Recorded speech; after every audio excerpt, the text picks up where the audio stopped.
bo'lar ekan. Bu toifadagi ayollar o'ta mug'ombir va hamisha o'zini erkakdan pastga qo'yib, erkak nima desa shunga tayyorday ko'rsatishar ekan o'zlarini.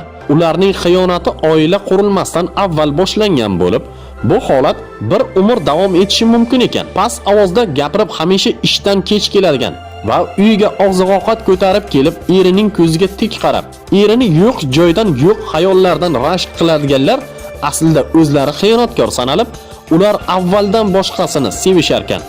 Bunday ayollarning xiyonatini sezish qiyin-ku deysizmi? Yo'q, bunga hozir oydinlik kiritamiz. Bunday ayollarning xiyonatini sezishning samarali yo'li ularning telefonlari va elektron pochtasi, Odnoklassniki, Facebook, VKontakte, hokazo sotsial setlardir. Erkak shularni tekshirishni boshlasalar, bu toifa ayollar janjalni avjiga chiqarishar ekan. Negaki bunday ayollar sevgisiga, ya'ni sizga xiyonat qilgan insoniga taalluqli nimadir telefonida saqlar ekan.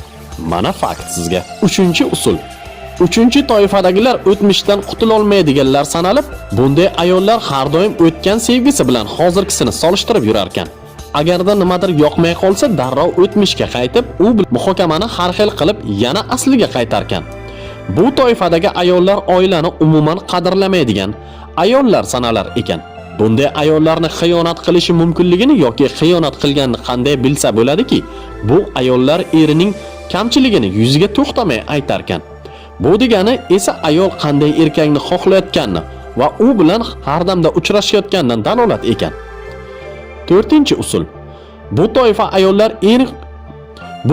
ayollar eng qo'rqinchliklari bo'lib, bunday ayollar ham xiyonat qilib, ham eridan nolib, ham hamma joyda erini o'zidan pastda qo'yadiganlar ekan. Bu toifadagi ayollarning xiyonatkorligini eridan boshqa hamma bilar ekan.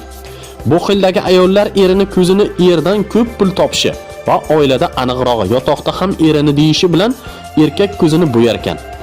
Psixologlar shunday ayollarning ruhiyatda faqat ochko'zlik bilan oilaga va eriga xiyonat qilganini aniqlashar ekan.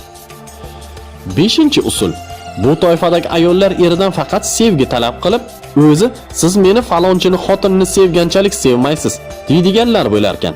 Bunday ayollar aslida og'zi bilan aytgan gapidagi erkaklarni xohlayotganini bildirib qo'yar ekan va xuddi shunday erkakni bir umr izlab yashar. Bu esa ayol xiyonatiga sharoit emas, moyillik boshlanganidan dalolat ekan. Bu toifadagi ayollar xiyonatini ko'p vaqt sir tutolmas ekan. Bu ayollar xiyonatini agarda eri o'zi sezmasa, o'zi sezdirib, keyin munosabatga oydinlik kiritar ekan. Aslini aytganda xiyonatni hamma ham qilishga qodir, lekin vafolilar ham bor. Xiyonat qilish qiyin emas, lekin o'rtada farzand ham o'ylash zarur. Bizni kuzatishda davom eting. Bu